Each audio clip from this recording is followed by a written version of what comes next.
if I win, I am going to instruct my Attorney General to get a special prosecutor to look into your situation. It's just awfully good that someone with the temperament of Donald Trump is not in charge of the law in our country.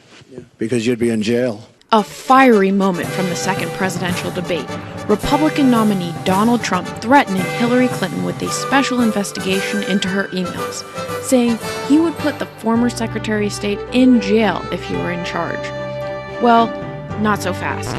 According to the rules, the president just can't order a prosecution. Here's the actual regulation.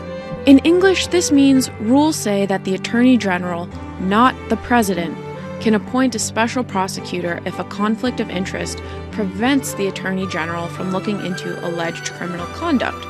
So really, you only need a special prosecutor when the Attorney General can't do the job him or herself. And that's what's actually in the books.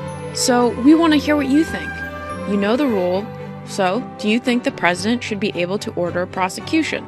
Tweet us at Fox News Live. For FoxNews.com, I'm Emily DeCiccio.